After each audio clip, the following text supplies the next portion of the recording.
So what is going on, guys? Back with another video, and today we're going to be looking over if you should switch to keyboard and mouse or from keyboard to mouse to controller. So if that interests you, sit back, relax, and I will be answering that question.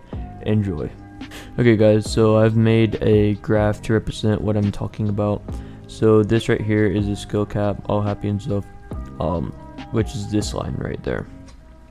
Then we have KBM, which is this skill cap too, and then we have controller.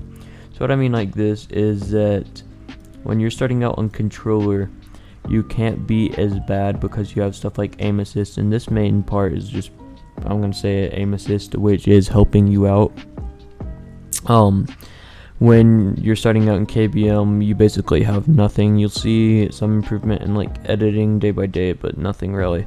So you'll start out from the bottom, but you can also make it to the top, if you know what I'm saying. As in controller, we have seen people who have done it, but it's not as common. Like people like LD and Hazard and such like that, and Reet have gotten to top tiers. But normally if we had a controller player that has played 1,000 hours and a KBM that has played 1,000 hours, the KBM would be better, in my opinion. But 1,000 hours isn't a lot either. It's just like when you start getting into pro levels is when you start seeing a big difference. But it has to be like 1,000 hours of really good training, as we can see. So that's kind of, I'll explain more of that in just a minute. So basically everything I wanted to say to that, so it's like there's a certain skill cap. So on controller you're going to be able to have like more of an advantage at first when you're starting out, because you cannot be all that bad because you all have aim assist and such like that, and customization and stuff like that. So the skill cap cannot be as big as keyboard and mouse, but controller is indeed easier. But once you have gone up in rank, keyboard and mouse will rise superior, in my opinion, and it has shown. But if y'all have not noticed, we have a lot of spam weapons in this meta. We have stuff such as P90 scars, silence, SMGs, tacs, and other weapons like that would be at a big advantage for controller. But there are weapons that are more KBM based and easier to use, like the charged shotgun and the sniper. I'm gonna say sniper because we actually have a sniping sensitivity, and I feel like you have a longer range of motion. So we're going to be going into some advantages of controller.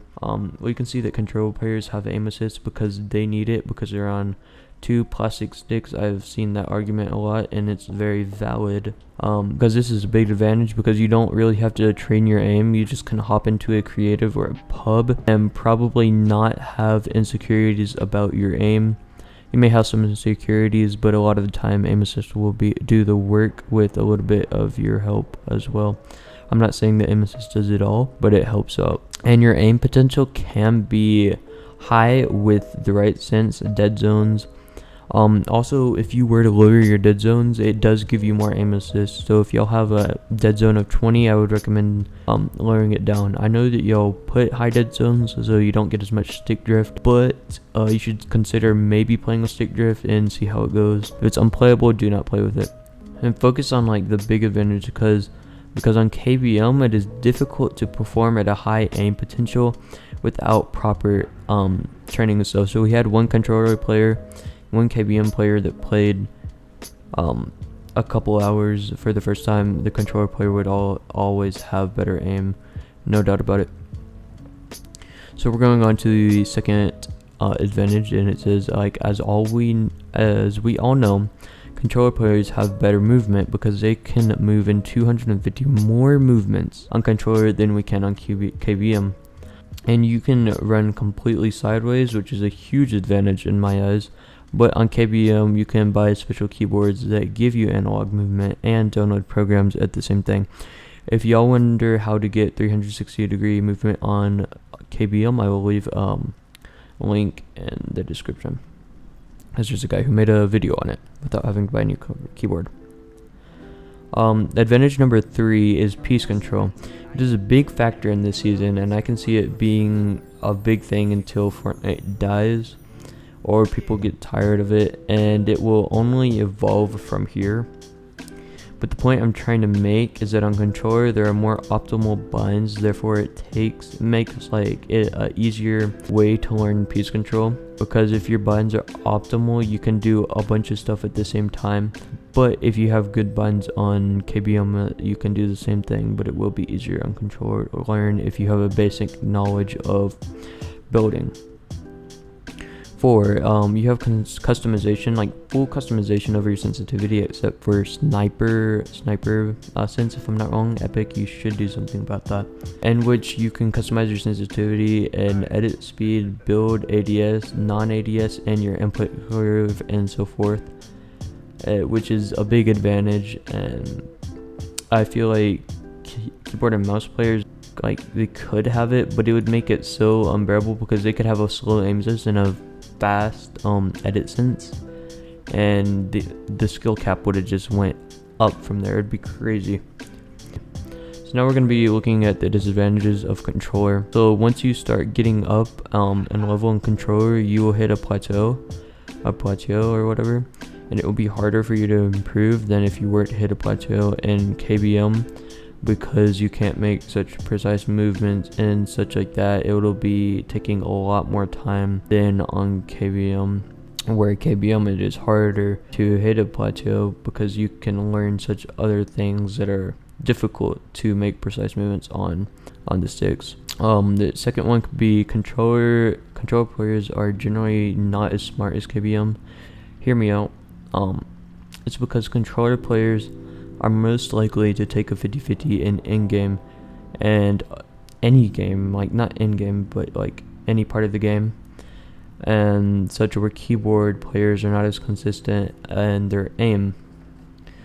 So a controller player might feel like jumping in a box is a good idea because they're confident in their aim, but a keyboard player it's really easy missing shots once you're in somebody's box. So that's just one of the guesses that I have. And we also seen that all Kbm players usually place above controller players, except for in chapter 2 season 2, where Epic give controller players aimbot. Now we're going to be looking at Kbm Advantages. The precise movements that you can make is very nice because you can better your editing, crosshair placement, and like all of your crosshair placement in that matter, and better controls of your movement,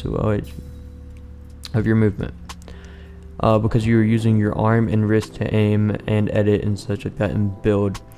And it just makes sense to say because it is true, because if you're on controller you can't make as precise movements as a mouse that you use with your arm and your wrist. This is not really a big advantage, but you can customize your binds like any way you want. The only way I could see this being a big advantage is because the only way I could see this being a good advantage is because you can change weapon to weapon without a problem and scroller reset, because the only reason we can have scroller reset is because we have a lot of customization in our binds and such. And change, like, you know, you can see on controller you have to press L1 and R1 to get to certain guns. So my conclusion of this whole video is it doesn't really matter which one you play on, it matters what you feel best on. And if you feel like if you've hit a plateau or something, then switch inputs, but it all really depends. I can see this season kind of like a controller season if you're good enough, but it also can lay into keyboard and mouse because there are also a bunch of mechanics that were introduced on keyboard and mouse. So that's going to be the end of this video. I'll see you guys in the next video. Make sure to drop a like, comment, and subscribe. It'd really make my day. We are trying to get to 470 subscribers by the end of the month. I'll see you guys in the next video. Peace.